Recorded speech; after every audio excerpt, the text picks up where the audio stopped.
Hey guys, welcome back. Today we have an episode that we recorded back in March with Miles Standish, who, as you may have heard, has passed away. And Miles, who was a staple to our coin community, a dear friend, and even though he's not here today, he'll never be forgotten. Miles, we miss you, buddy, and we hope you enjoyed this episode.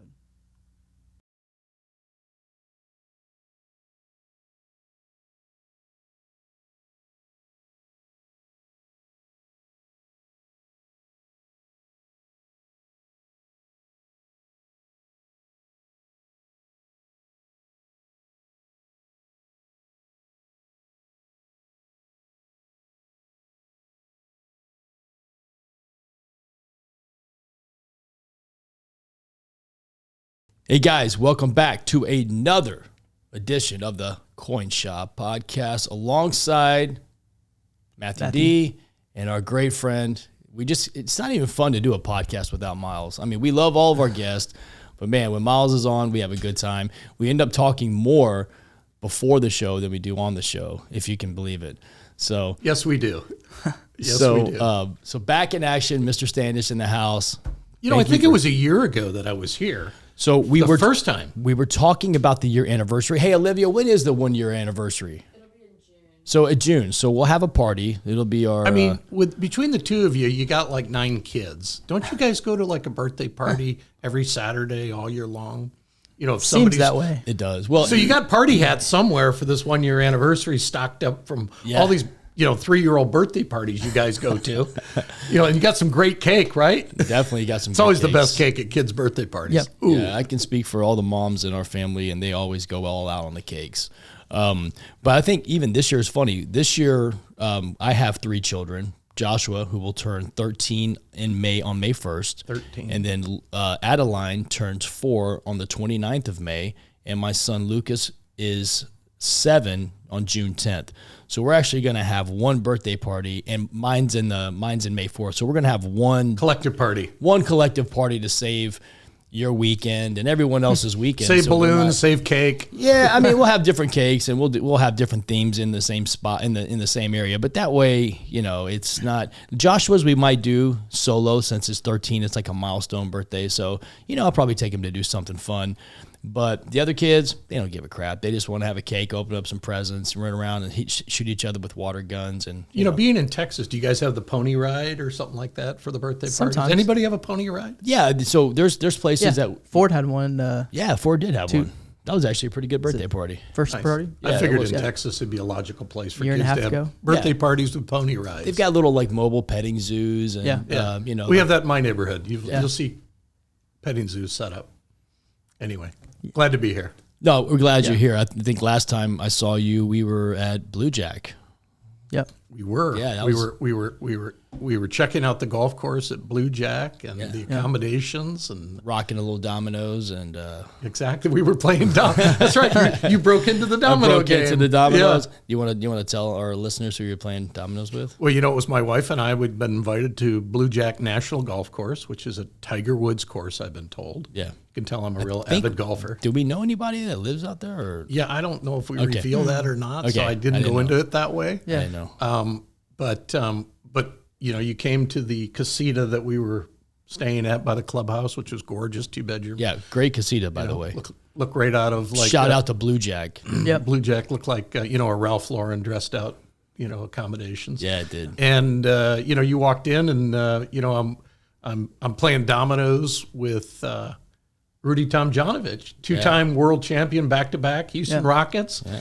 And the thing that people forget about Rudy Tomjanovich, his number is retired at the University of Michigan. Yep. Number 45 is on the wall. Mm-hmm. And Rudy was the head coach of the Sydney Olympic basketball team that won gold. Yeah.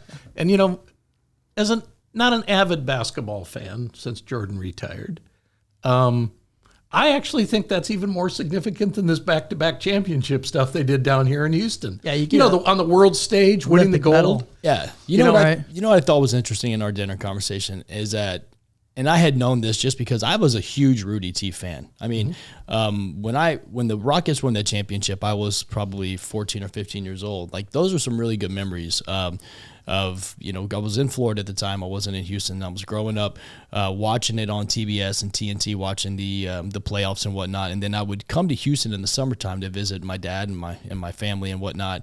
And it was playoff time. And in those times, the Rockets were in the freaking playoffs. It was a great city to come to for you. I went to a few playoff games. Dad had great seats. I actually went to one of the New York Knicks final games. It was, probably hallmark of my life at that time. Sure. But Patrick Ewing and what I thought was the coolest about Rudy T, and a lot of people don't realize this, that he was the second overall pick in the draft. Yes, he was number 2 pick overall. He was the number 2 overall pick in the draft. 1974. I'd have, what? I think it was. Hey, do a. We better look that up. I think it's earlier than that, to be quite honest with you. You're right. It could be. Yeah, he is. I was going to say 70 or 69. Rudy T. I was 4. Draft pick. I just remember. It's college too, so I had. It was 1970. 70. First round draft pick number 2. Yeah. Nice. Who went number 1? Who went number 1 that year was Kermit Washington. No, that was that was in. That's another story. Yeah. Well, I won't get into that story. Yeah, we can save that. All right, let's see. Draft. Let's see. 1970 NBA draft. 1970. Gosh, I don't know why my fingers don't work today. 1970 NBA draft. Number 1 overall pick was. I can't find it. Hold on real quick. Give me one. Bob Lanier. Detroit Pistons. Pretty respectable. Yeah. Bob Lanier was my whole childhood in the 70s playing for the Pistons. Yeah, he was a beast. He was pretty incredible. I think he ended up maybe at the end of his career with Milwaukee. Yeah. But, it was every Saturday on CBS. It was the Pistons and the Bulls, it seemed like, throughout the... It did. In our section of the country in Michigan. So we got the Pistons and the Bulls, and, it was Bob Lanier... against Artis Gilmore. So, Rudy was number 2 to Bob Lanier. It's pretty respectable. Then you fast forward to the 80s. And remember, it was just Lakers, Celtics, Pistons, Bulls. Yep. Lakers, Celtics, Pistons, Bulls. And it was like this. From 1980 on, it was that Lakers, Celtics. And then it wasn't until the Jordan era kind of. Yeah. And, the Lakers had, aged their, was it Showtime that they had kind of aged away? Bad Boys. Yeah. And then the Bad Boys stuck in there too with the Pistons. Yep. Fun basketball back then. But Rudy's a sensational guy, and I didn't beat him at dominoes. We didn't get to finish the game, but we had a nice evening out. Was basketball more fun then? I'll tell you what, talking to Rudy about basketball, which we try to stay away from. Yeah, we don't go into anything that deep, but I asked him because obviously the NCAA tournament going on at the time of this conversation. I said, "Do you like college basketball?" He says, "Yeah, I like college basketball. I watch it." He says, "I prefer NBA." He said, "But the only thing I don't like about the NBA is they're not running plays. Yeah. It's just ISO ball and it's back and forth." And he came from growing up in the 60s, playing high school and college, then professional in the 70s, where they actually ran a play. Yeah, they ran a play. It was an entirely different offense. Yeah, and the defense, I'm sure, has changed too. Well, he did take over in 2000 or maybe 2001? He took over the Lakers, right? Kobe Bryant Lakers. Yeah, after partway through a season, I believe he took over the Lakers somewhere after Phil Jackson. Yeah, he filled some big shoes. Oh, he filled after Phil Jackson. Oh, wow. He filled Phil, right? Forgot about that. Yeah, and remember. The triangle offense was Phil Jackson's in the Bulls. Infamous. There you go, right? But he carried that over, and there was some stuff about it, but whatever. But Rudy walked into a situation, obviously, that was, L.A. Yeah, he'd been with the Rockets. He told me he'd worked for the Rockets for 33 or 34 years. Yeah. So he was definitely a Houstonite. We'll get off this Rudy topic, but I'll end by just saying, I'll end my part, but just saying, what a great guy, what a great conversation. Oh, yeah. I mean, we sat there for a couple hours and it felt like 20 minutes, and it was just the funnest thing. I had been a part of it a long time because it was fun. It was a good time. And now he's helping with the Standish Foundation. He's helping to raise money, which is like, Nobody really needed to ask him. He just he wanted to. Nice. Which is really cool. Really kind of him. That is really cool. Because Rudy wants something to do every day. He wants to be positive. He's got that winning attitude. Yep, he does. And he believes in things that help other people. Yeah. If you guys haven't heard of the Standish Foundation, it's not something that Miles plugs, so I'll have to plug it for him. But it is a really cool organization. And his wife, Andy, I mean, she does amazing work. Her and her board are all the work. Yeah, they do amazing work, guys. Matter of fact, we're going to give a donation right here on air, $5,000 to the Standish Foundation. And that's very kind. It is, we love doing it. And it's, you actually see the work being done, right? So it's not, we want to take $20 a month and, it's, 17 of those dollars get eaten up by overhead and things like that. That's not the way That's it works. very kind. It's 100%. I know Andy's going to appreciate that. Yeah. Well, Andy's been awesome and you guys have been awesome. And the things that they do for those children, helping them with their blindness and listen, man, things like that are just. Yeah. She just recently got back from Cambodia where they, I think it was 95 or 105 different cleft palate surgeries and earlobe additions. Where kids born without earlobes, which, in this country, I'm sure most people think, what? And I've seen those children without earlobes and then they get the surgery. Yeah. And it's kind of a quick fix. It's not. And, but that's what she was telling me about the cleft too. It can be a 45, 35 minute surgery to fix, a little girl's lip that, is split. Yeah. Sometimes it's the roof of the mouth. They don't have that. Yeah. Which is a little bit more complicated. Yeah. But a lot of these kids, in this country, if you have a cleft palate, you don't leave the hospital as a child without it getting fixed. Right. Because it is that easy to fix. But there's kids running around in a lot of these, third world countries, all over Asia, that are getting some help bit by bit.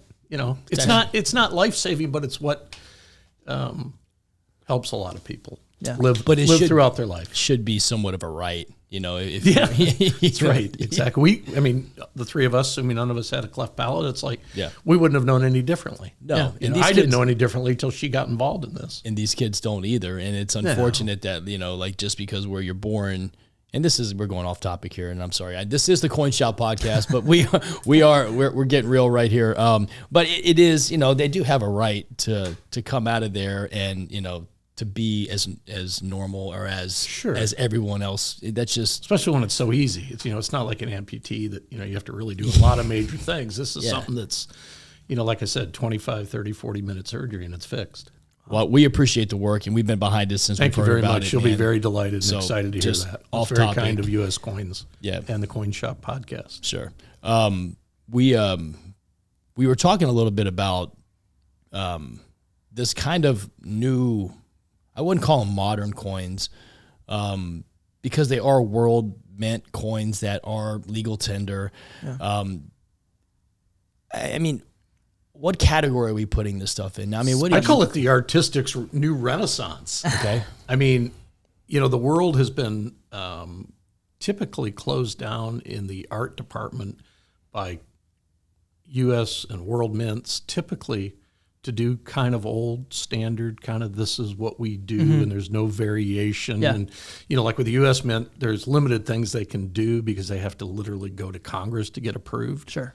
Some things they can do on their own. But they did change the reverse after. That's not that's in law that they're allowed to do that. No different than the privy mark. Yeah. Which is something I talked to them about before they did the 1945 issue. The V75. The V75. Yeah. I had a different idea, but it transcended into their idea, which is fine. Believe it or not, those V75, the gold coins, the coins they graded 70, they actually still, they're still expensive. Well. Yeah, they do. Yeah, I wanted to do two different types of silver eagles with a privy mark. So there'd be boxes with them and boxes without them. Yeah, that'd be kind of cool. What happened to that? I don't think they were interested in expanding their business because I think it would have gone crazy in the marketplace. Of course, my original privy mark was POTUS 40 because the Silver Eagle in 1986, that bill was signed into act by Ronald Reagan, and the idea was to start doing things that related to the series itself. Right. But there's a lot of privies they could have done, but they really quite. I think it was interesting to them because it was like, yeah, you know what? Make a third of the mintage privy and the rest without. and see how what it does. demand skyrockets. Sure. And at the time, they were suffering with mint sales. Mm-hmm. Now they're suffering on mint production, and they need coins to make them. And it seems like they've gone into a system where they're making like 900,000 coins a month, and they got a plan of 13 million for the year, which concerns me why they're doing it that way. And not, I mean, we know they can ramp up and make 4 or 5 million coins a month. And I'm not sure I really buy into the whole supply chain as the issue anymore on silver when you're the United States Mint. Yeah. I mean, that worked in 1893, or that might have worked in 1794, but come on now, this is 2023. We need to get our act together. That's like saying, well, Coca-Cola can't sell more Coke because they can't get enough bottles. Well, Coca-Cola can get all the bottles they want. No doubt. And I believe the U.S. Mint can too. And if they don't, they'll figure it out. And that's the difference, right? Is figuring it out. Is like, I think there's I don't know, it just seems like there's a lack of desire to do anything differently than what we got. It's just, my problem is it's bad for the consumer. Yeah. But this whole renaissance of design by world mints. Yeah, getting back to that, like a little taste we saw in Berlin. I mean, it's just, there's a lot of cool stuff out there. I mean, you showed me that the London thing yesterday. I mean, when did you ever think, let's just say 5-6 years ago, I would have told you that you were going to put on display a 5 ounce, or is it 32? It's a kilo. It's a kilo. Yeah, it's 32.1. You're going to put a kilo, Tiffany silver or gold, in your house on display, like you. Yeah, me. Like you. You're a numismatist. You know, and you're a paper money savant. You know. Is that the city map? Yeah, it is. Yeah, but those things are phenomenal. They're phenomenal. They got the nice stand. And, no, it's cool. Dude, and we're all collectively, primarily originally interested in vintage coins. Yes, 100%. Our thread amongst each other is we like original Morgan dollars and $20 gold pieces and Walking Liberty $half and 20-cent pieces. Yeah. I know I gravitated later at the grading service into modern. That's where it collectively happened for me. But now it's become something that's like, well, we talk about Morgan dollars, but not like we used to. Yeah. We talk about the specialized product. This whole renaissance of artistic renaissance that's going to change the world, that's changed the world and continue evolving. Yeah. But because there's this endless thirst, I think it was Walt Disney that said that imagination is endless. Yeah. And I think what we have here is Walt Disney's thoughts of, we can think out of the box, creatively think of just about anything, theme, design, story, where most U.S. coins, just use the U.S. Mint as the example, the artists are just given a list of things that they want to have designed. Okay, we need a different eagle. Yeah. But they're not talking about the story of that eagle. They're not talking about the background of that information of that eagle. It's just here. There's more elements, you mean. Yeah, right. The elements have just expanded with these world mints that have ran way past some of the larger countries like Canada and U.S. Sure. Yeah, so before I would have turned my nose up to all that crap. I'm not gonna lie to you. I'd have turned my nose up to it. I know talking to 15 years ago here, or 10 years ago here, that it was all about vintage. Yeah. Oh shit. And whoa, hold on, man. We almost fell down there. We lost Kenny. I'm back. He was popping out the room. He's going to the basement. He's like, there's a boom mic. Okay, we're good. Yeah, but no, the interest, there's this, like I talk about the thirst of numismatics.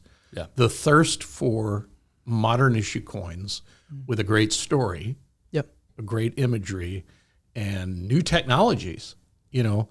Like the river that runs through London. Sure. Because it can. You got the Rhine, or no, the Thames. Excuse me. Thames. Excuse me. Wrong country. Who'd ever thought that could be possible to put in a coin design? But because the public demands the greatest imagery of whatever the imagery is, and these mints are answering the call. Yeah. Take paper money in late 1800s. I mean, look how beautiful our paper was. Right? I mean, look at some of the most beautiful portraits. Look at the educational series. Yeah. Right? Think about the labels, and I hope you guys put this up on the screen as we're talking about it, but think about the labels that are in a coin holder from 1995. It's kind of an NGC white one, a PCGS blue one, or white. During their era, they had different, different print design. Look what happened with the demand for coins with a colorized label or an imagery on the label. It's the same progression amongst the people buying the product. Yeah. The original idea to put imagery on a label was because of the internet came about 95.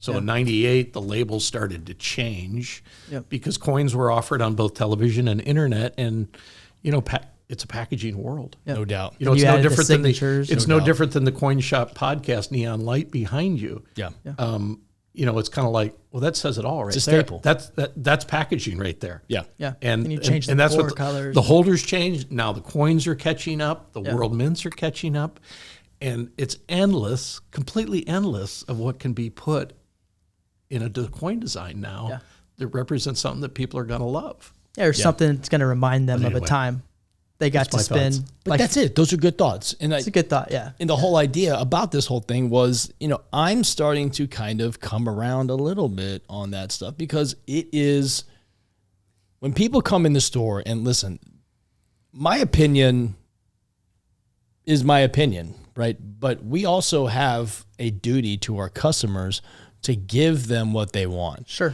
To stock what they want to buy. Right. And if they come in and we have, some products out there and you start to see people nipping at it, you're like, okay, wow, there's some interest. Well, then you have to have somebody who's there to explain it to them. Yeah. Right. Well, this is this message. This is why these are them. And then you support a buyback. And I am all for selling anything that we can support with a buyback in some capacity. Sure. Right. 100% markup doesn't work for me. Right. 50% markup does not work for me. No. 10, 15, 20% markup, that's life. You're going to have to deal with it. Yeah. Right. Well, what I think you accomplish in your coin shop is that you provide things based on two important elements of people that walk in the door: what they want at the price they want it. And if you can't meet both those combinations, you're going to run a museum down there. You're out of there. Yeah. Okay. So, price sells, and what you have sells. And like with these modern world mint items, people are digging them. Yeah. And you figure out what people like and don't like. You figure out that it was like, they didn't care for that when we tried it. Yeah. Sure. But then the ones that are... But they come back. They come back because they want to see the new ones. They want to see the next new issue. releases. They want to see the next part of the series. For me, the London one stuck out, just because of the time me and Mal spent there before we had kids. So... and some of these people come to you. Some of these people come to you, and it wasn't about price at all. Is what they wanted. Yeah, I wanted that. I wanted that coin. Yeah. I thought it was cool. I showed my wife, and she loved it. Yeah, it's probably the biggest coin you've ever brought home. It'll be on eBay in 2 months. No, I'm just kidding. He's had enough fun with it. No, I won't. But the point is, if he likes it, if he likes it enough to put in his house, let me tell you what, there's not another person I know in this world that's got better style than Matthew Duncan. Okay, this guy came out. It's his gene pool, right? This guy came out. No, actually, it's not. My dad has no style at all. He was born with style and grace, wasn't he? Yeah, style and grace. I tell you, my dad still wears jeans from the 70s. Yep. I mean, how they even, I've literally watched a pair of his jeans disintegrate. Okay, I saw him today. I saw him today with a pair of jeans on. Of course, I envy the size, but. I swear they look like leftovers from a Grateful Dead concert. Yeah. Those are probably his favorite jeans too. They're like it's like a baseball glove. If you were a shortstop or third baseman, it's all beat up. You got a glove that you just never want to give it up. Yeah, I call those newspapers. And they're like really just like flimsy. Like put that newspaper on and get out there and catch that baseball. You don't need a stiff glove. That's just how he's cut. Third base. That's just how he's cut. No different than you. The gift. When he gets new stuff, it's a gift. From us. Yeah, we're trying to bring him into the new millennium, right? Yeah. And so and LD does a good job too. She tries. She does. And Cord does. But Dad's just Dad, and he's just going to be who he is, and that's great. But I would say style is not, maybe one of his. But maybe back in the day, that's something he probably just. Oh, I remember back in the day he was getting custom fitted for suits, and he was, he was, But again, once he's hit a point, he doesn't. The thing I love about Dad, and he's Dad. One of the few truth. This guy has nothing to prove to anybody. His job every day is to make sure that we're taken care of and that he's guiding us in the right direction, and that That's all he wants to do. He likes to come up here. He likes to have fun. He likes to eat lunch. He likes to just, shoot rubber bands. He likes to talk crap. Come to work, look through coins. You know, what a great. Yeah, enjoy. I just had a chance to sit down with him, and of course, being in the grading business, especially when I was at PCGS, probably for a good 30 years, did direct business with him. And he's a pretty shy character. Yeah, that's what I always considered him at. And today, I said, "Hey, I need a little time with you." And I said, I need 10 minutes with you. He was in the middle of doing some invoices. He was looking at some coins and invoicing, and we ended up spending 40 minutes. And I have to think about it. That's probably the longest period of time I've ever spoke to the man. Did you talk about me? It's funny. Your name didn't come up. It was what we thought we needed to do to work on Matt. It was all about Matt. It was all about Matt. It's like, listen, I just got to bring this to your attention. Yeah, it was this like, guy. I tell you what, they talk about his golf game. It's a little overplayed. Yeah. I mean, after I golf my lights out, and I haven't golfed in, I don't know, 2 years. Miles golfed good. He played well. Somebody said For this being kid 40 could degrees. shoot a 69. He shot a 72, and I'm pissed. Right? I mean, who do I need to talk to around here? I'm just glad I don't count at the game. I had more fun. I that probably way. shot Yeah, right. I don't either. pretty high that day. Oh man, It was, but it was a little chilly. dude, you were playing golf with Rudy T and Miles and Oh, it was the a ladies. blast. I mean, you're having a great time. Who Yeah, it was cares a great what you time. shoot? Yeah, I hope you took a video of when they announced Rudy at the first tee. I did. I think if you can, Yeah. I think you should integrate it into this podcast. Let's I think do it's pretty special. Just Yeah, I share have with, it. Olivia. I enjoyed the way that we got to share. We all shared the same cart. We had a 2-row cart, and the conversation. It was cute. Everybody thought it was really cute. The stories. You were bouncing on my knee, and we were talking, and I'm driving. That's right. The stories and the stories. I just sat in the back. I just sat in the back seat and just slung little comments of what the next thing we were talking about. It was fun. That's fun. Great. That's great. Sounds like a lot of fun. That was fun. That's cool. Yeah, I think Rudy's first tee off announcement might be cute on here. Yeah. Anyway, Yeah, we'll get back to the renaissance of coin design. Yeah, we can. So I mean, I don't want to spend too much time on it, but it is something really, really cool that I don't know. I just the more I see it and the more I kind of see stuff come out, the more I think, I mean, if they keep the mintages low and the prices at a fair number over kind of, I mean, I understand everybody has to make money, and listen, guys, make money, please. I mean, if you're in business, you have to make money. Sure. It's not a charity, right? You get rich, then you can give away to charity, okay? But first of all, you gotta lay your groundwork, right? Well, in the early 90s, when I promoted the idea to grade 1982 to date modern coins, it wasn't that highly thought of. Yeah. Yeah. Nobody really believed in it. Yeah. But it caught on with a vengeance. Oh, I And bet. now we've left this country, or what I called at the time. Right now we're just in this universe, and we've just exceeded the borders. Yeah. And now we're down under, now we're in Central America, now we're in Europe, of coin interest and design and collectability. And it has never dried up. Yeah. I made a crazy modern coin like 2 weeks ago, like stupid. Like I couldn't believe what it's worth. And I didn't even Pre-1982 or post. Okay. Yeah. I couldn't even. What was that? I'm curious. Or can't say. Yeah. Yeah. Not yet. Just because it's a pop one and I don't know what I'm going to do with it yet. But it was one of those deals where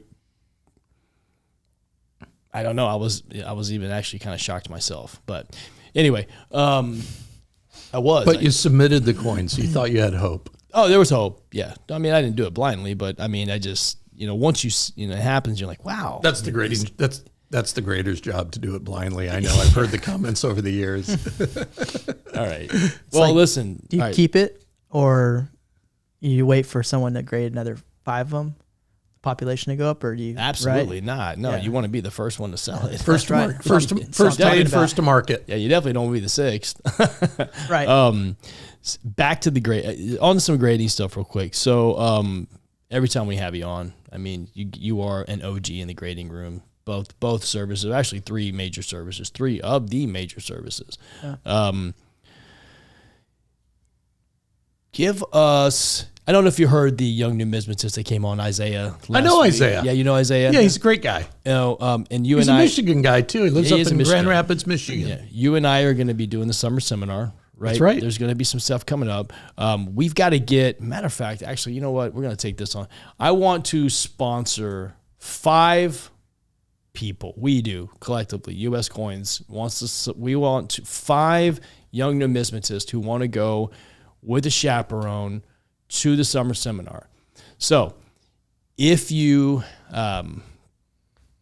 want to go and you maybe not have the means, or maybe you didn't think you could have the means, you have the means. 5 of you guys, and we'll give you more details here at the end of this podcast on how we can do that, how we can get you guys in there. I am not a chaperone, will not be a chaperone. I will be in the class, teaching the class. That will be the only time you will see me. This is for you and one of your family members, grandmas, uncles, aunts, moms, dads, whomever. But it's on summer seminar. We'll support 5 children, and if we have just overwhelming, feedback, maybe we'll do more. But that really works, and I hope there's enough other people in the coin business that jump on this to try to help and try to expand from that 5. Yeah. I can tell you one story. There's multiple of them. You might know Jordan Miller, who's with NFC down in Florida. Yeah. He's from a town that's near the hometown I grew up in Michigan. Yeah. Him and his grandmother came to a small coin show where I was looking at coins for people, introduced himself to me. I want to say he was about 13 years old at the time. And I looked at him and his grandmother after sitting with him for about 20 minutes, and I said, why don't I send you 2 to summer seminar? Yeah. And I know it was a grandmother and grandson together trip. Yeah. They were related. Yeah. But then we turned a young man into something that he wanted to do. Yeah. And he's yeah, I like Jordan. And he's expanded on his knowledge base. Yeah, and, that's cool. I know he's an important cog in that company. At he NFC. got with a firm. He got with a firm that, I mean, they, I've known Tim for a long, long time. I personally like Tim. Yeah, Tim Carroll. Tim Carroll is, has always. Matt Kleinstuber, the guys that handle a lot of rare coins. Yeah. And Jordan's been there for, you know what, I'd be surprised he hadn't been there 10 years already now. Feels like it. And he, but anyway, that's what you're offering though is a chance at the next level up. If a young person wants to, let's take it the next step further. Now Jordan has a career, right? That he wanted. Yeah. So say for instance, the NFC thing, Jordan would be highly sought after by other big firms out there. Sure. And let me tell you what spawned this. So, my wife's best friend, is having some medical issues. She has a 10-year-old son who I've known, he's 10 years old. His name's Swade. Shout out to Swade. What's up, buddy? Out there in Arizona. Just an amazing, awesome kid. And he has a coin collection. There you have it. Right. And, little does he know that, his mom's, best friend's husband is in the coin business. And I thought, how many more 10-year-old Swades are out there that he's saving up? His mom said that he has to sell his Nerf guns, and obviously she could do it, but she's trying to teach him commerce, right? Sure. But he has to sell his Nerf guns that he's no longer using to buy a Corvette coin that's on APMEX's website. Now, there you have it. APMEX, you owe me, I don't know, 15, 20 grand for that plug. I'll take it in gold. No big deal. But yes, I mean, it brought a tear to my eye. It broke my heart. Yeah. Because how many Swades are out there? How many 10-year-old kids are in, Smallville, USA, or in Large City, USA? But that all they need is a prompt. Yeah. A shot, right? A mentor. A mentor, right? Exactly. That's what I think that's one of the greatest things we can do for people that have some kind of enthusiasm for coin collecting. It's just you don't have to do everything for somebody, but just do a little bit that nudges them to the next level so they can figure out the next level after that with maybe your help or somebody else's. Yeah. So, and it doesn't take a lot of time. We're 100% devoted to doing it. And I know Seth Chandler has his What Are You deal, which is, it's a great, and there's a whole bunch of kids in that stuff. And I can't even wrap my head around how he even keeps up with that stuff. You know, congratulations and kudos to him. For me, it'll be a little bit easier. We'll tote the bill, okay? Literally, like from getting there, lodging, the whole 9 yards, 5 full sponsorships, literally per diem, you know, for whatever it takes to get your butt there. If you have a passion and a drive and a desire to be a numismatist or to get into coins, we want to help, okay? So please, this is very impromptu, so I don't even know how we would even do this, but we're going to have there'll be some material and there'll be a place on our website you can go to fill out. You can send us a video, tell us why you want to go, tell us what your plans are. I want to hear more about who you guys are out there. But man, it's going to make us very happy to do it. And if we do 10 of them, it'll make us even happier. So we won't cap it at 5, but I want to see at least 5. And if we go 5, we'll go 10. But if you're out there, guys, and you do want to do it, let me just tell you, guys like Jordan Miller, that was a great story that he shared. I mean, this is a kid who now works for a company who's, you know, they're a top tier company. And you know, he's a guy that they give a lot of responsibility to. He goes to a lot of shows. He represents them in a lot of different manners, in a lot of different ways. And he has a successful career now. And, yeah, you know, that very steady. I mean, this is a real thing. This is a hobby to some, but a business to most. And, you know, his grandmother recently passed away, and she was a lovely lady. Yeah, sorry to hear that. But, you know, his grandmother meant the world to him because she raised him. But to see that little, you know, it wasn't like I did a lot. I just did a little something. Yeah. Just that little piece. Wow. And it's just a small piece, but what a huge impact. Yeah. And it's a memory for him of where he's at today in life, of something he got the help or support of, you know, it's kind of like my mom driving me to banks to get rolls of coins to go through them. Well, you know, his grandmother, you know, drove him around to coin shows, small coin shows, regional coin shows in Michigan. Yeah. And she was just a dear, dear lady. And June was her name. And, you know, this is what you're doing. This is what you're doing now. And hopefully we'll have more Jordan stories. I'd love to see it. Yeah. Yeah.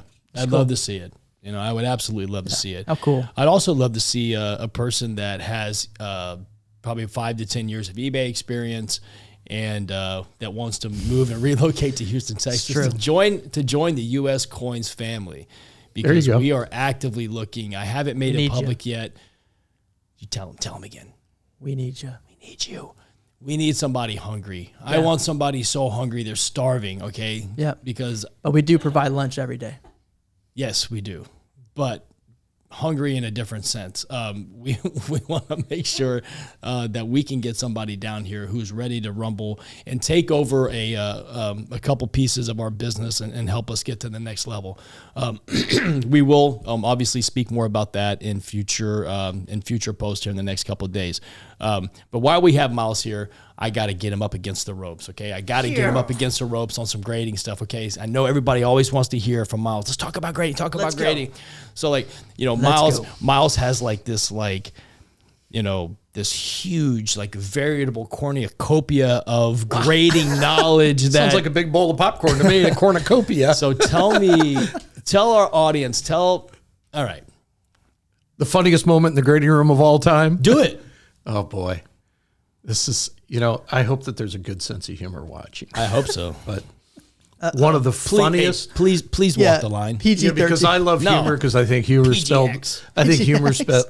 spreads love and joy around the world. So I love humor. You know, I got to laugh every day. Okay. It's a great stress relief, and you know, maybe that's why you come here. It's right, because you guys are a humor mill. Yeah. You know, I remember one of the greatest numismatists of all time was a guy by the name of Bruce Amspacher. Heard the name. And Bruce was, as I called him, Bruce, you're a very interesting individual. And Bruce loved that. Bruce loved a one-liner. Bruce loved a funny comment. He was a brilliant writer, brilliant guy. And he's been gone for about 15 years now. But Bruce was one of the original founders of PCGS. And some people didn't like Bruce. Some people did. I just always connected to Bruce because I understood Bruce. And he was brilliant. And that was probably one of the attractions I found with Bruce. He was very brilliant. Right. And vast knowledge, not just our industry. Yeah. But Bruce was colorblind. Wow. And Bruce would, I'd call up Bruce every now and then and say, hey, we got a special one. Would you come down and give us a grade? Want your opinion because your vast knowledge and experience. And because he was colorblind, I put a yellow bug light in his lamp. And he couldn't tell the difference. But, when you work in a dark room with a bunch of guys looking at coins all day, you need some levity.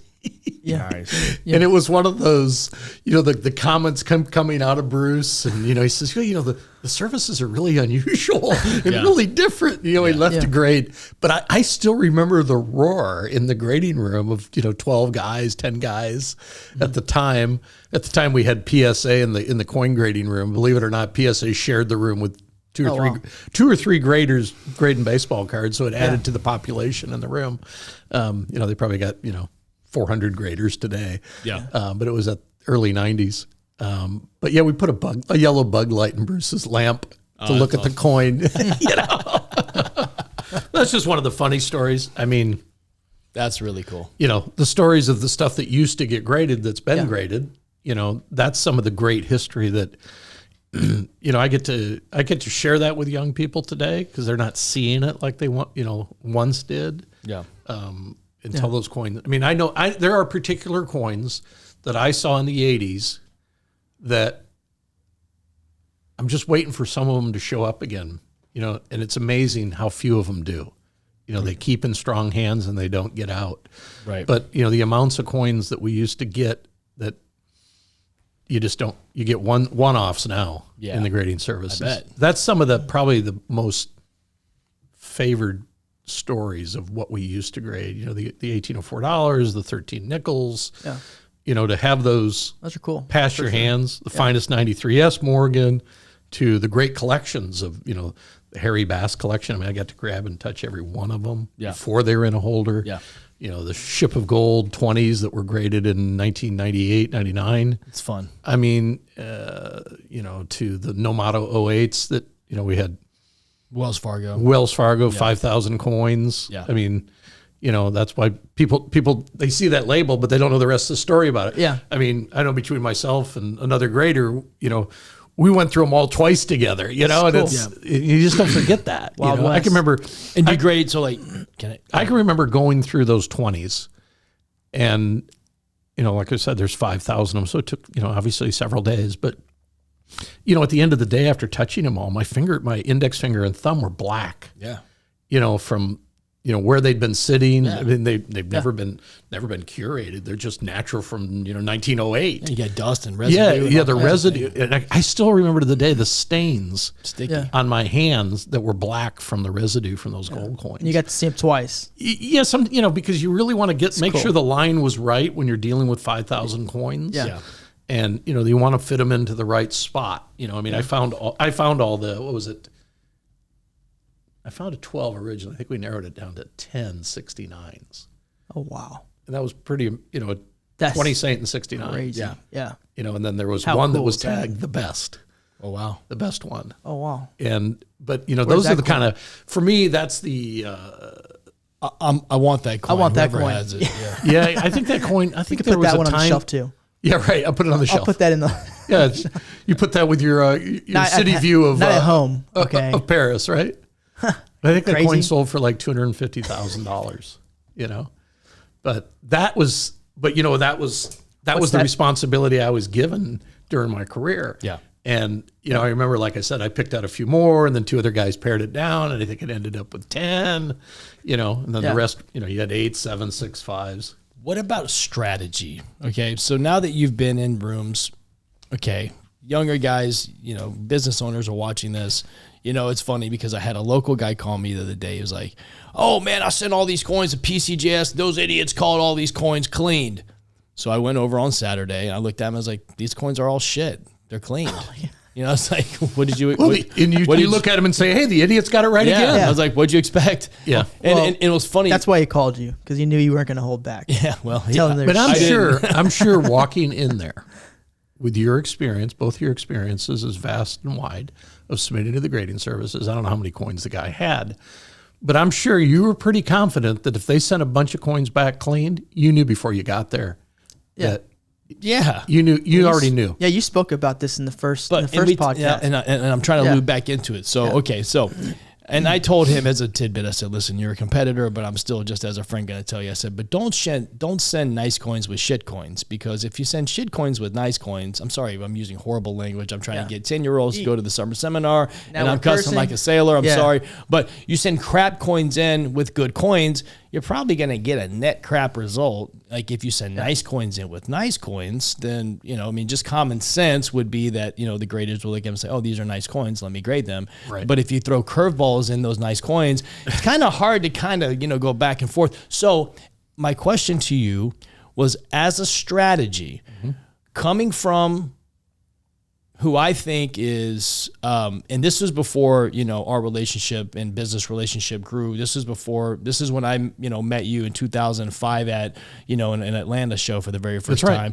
And then, when the whole ANAX thing, I was going to come to ANAX and hang out for a couple, I always, and even like from Jack Hertzberg and my dad, and they always, talked about you in a good light in terms of knowing how to grade coins. Right.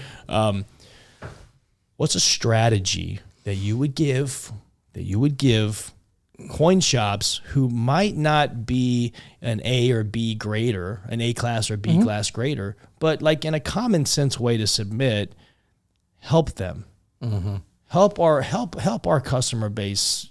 Yeah, I'll tell you what, the biggest advice that I can give to anybody that submits coins, and you really have to think about grading of. It's an emotion also, besides an art. Right.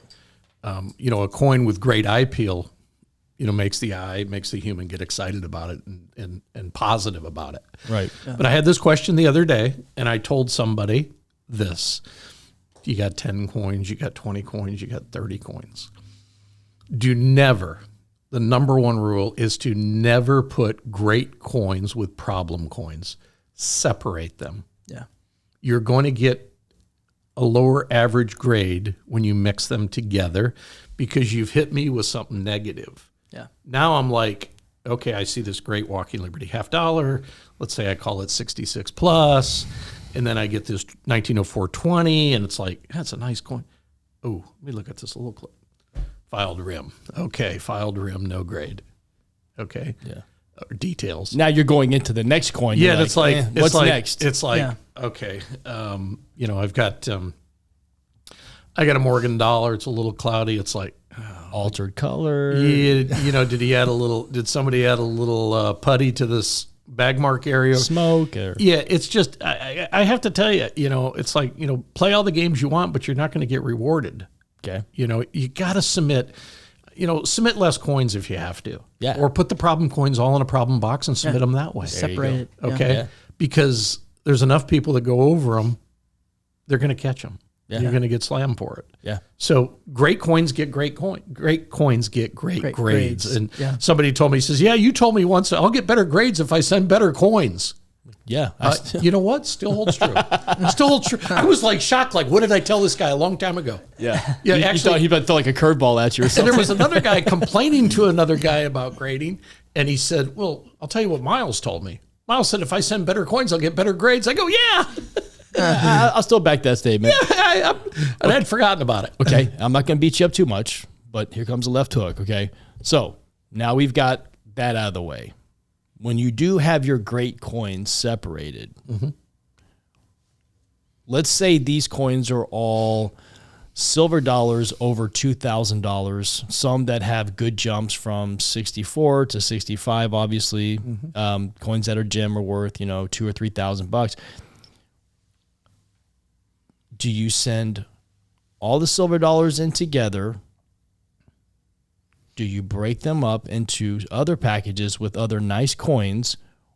Do you send them economy, regular, or express? Well, I guess you're going to probably be higher up. Yeah. So regular or express. Yeah, if you got $2,000 coins, you're going to use express or walkthrough. Okay. So, guys, that's huge, right? Because a lot of people don't get that. They'll send that shit in economy, and then I'll go to their shop and listen. And I want to be able to buy coins from people that don't know what they're doing. But as part of this podcast was designed to be able to help people across the country in our business to make more money. Okay. Right. Yes, sure. I want to go pick off your clean coins because you don't know how to do it. But I'd rather buy a nice coin and pay too much money for a nice coin. Yeah. Then turn around and sell it to a good customer. Yeah. Listen, my living is not made by, we make money by making money on people's mistakes, but the idea is to try to teach people how to do it the right way. Yeah. Right. So there's not a lot of weight on the value as much as you think. Explain that. Well, I mean, if you hand me a 99S dollar and 66, obviously I know that's a pretty damn nice coin. Yeah, of course. For the date and mint mark. But it's not like I'm sitting here. It's like, well, is this the $2,000 variety or the $8,000 variety? Yeah, it's a great 66 is what I'm really more about. Yeah, and people that have sat next to me in the grading room for years know that if it was 67, it didn't matter to me if it was a great rarity. If I felt it was 67, that's what I called it. Yeah. And I bet there's at least 25 people that have sat next to me that Miles made that call based on what he thought it was. Yeah. Not because I was creating wealth or creating value out of it. It just didn't matter to me. And I'm not saying the business hasn't changed, that there isn't maybe some of that going on. Yeah. I just know for me, my job was to grade coins, not to, hold back what something was worth to somebody. What about, so let's take Saints, for example. Like, let's take a nice, really pretty 07. One of my favorite dates. Oh, I love the date. I mean, the date, the way they come, when they're 6 and 7, the way they look, the color, the luster breaks, it just has like this subdued, just beautiful freaking look. Yeah. It's really hard to get that coin to grade 7. Oh, Lord, right. Yeah. I mean, I remember I was thinking about one coin that I recall. Okay. That got called 67, Yeah. I don't know when it was made, but it's a coin I do remember in my mind. Yeah. I remember grading a group on a Friday, and actually a Friday and a Saturday. It was about 1,500 of the date. I don't know what the population is. I'd have to go look up the total pops for 07s. Yeah.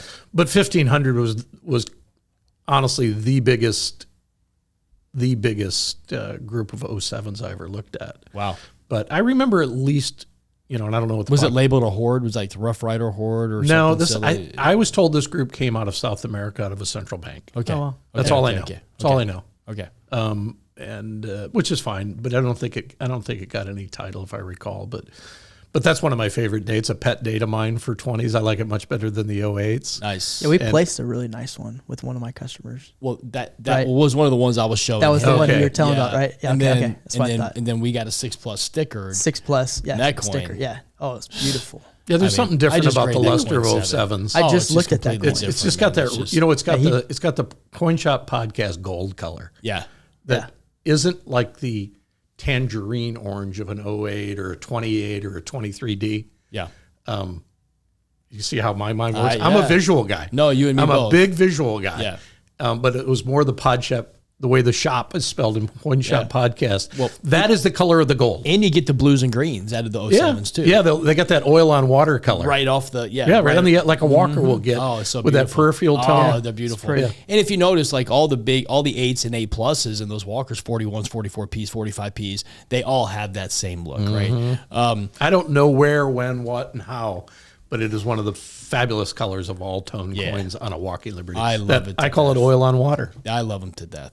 Yeah, I mean, having you on and we talk about this stuff, it's so important because, we need to tell people this is not scripted. This is just you're asking me. Yeah. And I'm just going by memory of visual things that I recall.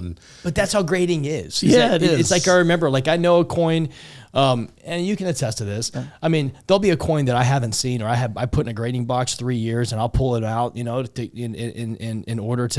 to keep the freshness of the coins. I mean, I'm of the opinion I'd never cram coins in. They get 6 months and that's it. I mean, I do a 6 months in your inventory. In my inventory, right? So I mean, I'm not in any hurry to grade coins. Especially nice coins I've calmed way that down. 07. Yeah. But what I've done in being patient is trying to obviously match nice coins with nice coins, right? And So, when it comes to economy, it's like, here, you store everything in the bin, you call stuff out through the shop and it goes in the economy. The regular obviously is a tier. The whole thing for me was to try to let guys know, don't throw junk in with great coins. You're going to get an overall crappy, I was only one guy in the chair, but sitting in a room long enough, other graders don't want problem coins either. No. And it's the best message. And I'm saying it, obviously, you're in the grading business. The job is to grade all the coins. Sure. But it really hurts the service for you to have lack of success on the optimum grade that a coin deserves. And I personally like to keep grading packages down when I'm doing express. 7 to 13 coins is about where I'm at on per submission. I'm not a 20 coin submission guy. If you sat in the seat long enough, you would probably recognize your strategy isn't that bad, because you get that period of time of concentration on one box. Grader grades through them all. He signs out. He's kind of taking a little bit of a, a break for a few seconds, like stepping in the batter's box and out. Yeah. Then he gets a 7 coin. Now I'm comfortable again. Yeah. It's like, I got a tight pitch. I'm going to step out. Okay, I get my composure back. Deep breath. And 20 coins. We called them A-B boxes, which meant from one box to another, the machine would keep you signed in, and it was probably 40 to 60 coins. 32 coin invoice or something. Not a good idea. Yeah. Not a good idea. Okay, so guys, listen to that. I'm going to say it again. For the people in the back. Yeah. Yeah, the idea is, I think, and the reason that people like to do a ton of coins on one invoice, then they get one invoice charge. Well, I know why they do it. Yeah. But results wise, pay the $8 or $10 or whatever extra. It is. Break it up, break the invoices up. Yeah. So we're on the same page. Yeah, I'm going to get assassinated for leaking all these secrets. Honestly, people are going to be pissed. But, oh well. I mean, because that's what the Coin Shop podcast is about. We're not going to pull any punches. Things like that. It's about higher education, in my opinion. I mean, that's why we introduced young numismatists to the ANA programs and coin shows and coin shop information. Yeah. If somebody doesn't like that, then they really don't want to see the growth of the industry, which is only the betterment of everybody.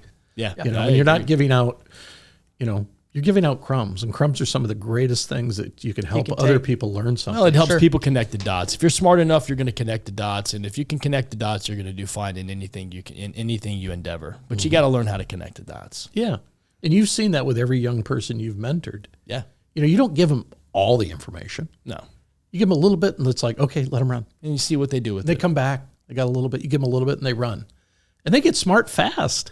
Oh yeah, they do. They're much fast. It's much faster today than when I was getting involved. Sure. I mean, there's things I didn't think about that, I got 14-year-olds looking at me and I go, wow, I would have never thought of that. Yeah. Well, guys, hey, that wraps up this edition of the Coin Shop podcast. We are going to talk next time, and we're going to do this very soon. We are going to talk safety and security. When gold gets up to 1900, 1950, 1980, up to 2000, and is on the brink of breaking out into potential new highs, you're also breaking out every criminal in the book, right? Everybody's they're It's all over social media. It's all over media. Television, everywhere, right? So, brings I am going to put this in. Hey, Olivia, make sure you get this on the live, okay?